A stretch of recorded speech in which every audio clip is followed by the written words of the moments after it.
တငယ်ချင်းငါလေးကော်ဖီကိုအရန်ကြိုက်တယ်ဒါမဲ့ငါအခုအဲ့ဒါကို short တောက်နေတယ်အဲ့ဒါကို English လို့ဘယ်လိုပြောရလဲအော်အဲ့ဒါဆိုလို့ရှိရင်ဒီ phrasal verb ကိုသုံးလို့ရတယ် cut down on ဆိုတာကြတော့ reduce နဲ့အတူတူပဲ short သုံးတာ short စားတာ for example I'm a big fan of coffee but I'm trying to cut down on it now coffee ကိုအရင်ကြိုက်တယ်ဒါပေမဲ့ငါအခုအဲ့ဒါကို short တောက်တယ်နောက်တစ်ခုကငါဘီယာကိုဖျက်လိုက်တော့မယ်လို့စိတ်ကူးထားတယ်ဘာဖြစ်လဲဆိုတော့ငါကျမရေးအတွက်မကောင်းလို့အဲ့ဒါရောဘယ်လိုပြောရလဲ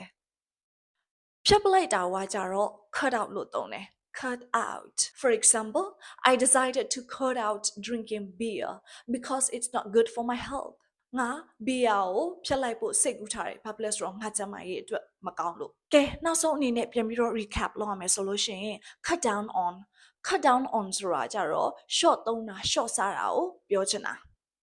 cut out ဆိုတာကြတော့ဖြတ်ပလိုက်တာကို cut out လို့သုံးလို့ရပါတယ်ကဲဒါဆိုလို့ရှိရင်ဒီ phrasal verbs ကိုသုံးအောင်လဲဆိုတာကိုနားလည်ပြီးလို့ယူဆပါတယ် bye bye catch you in my next video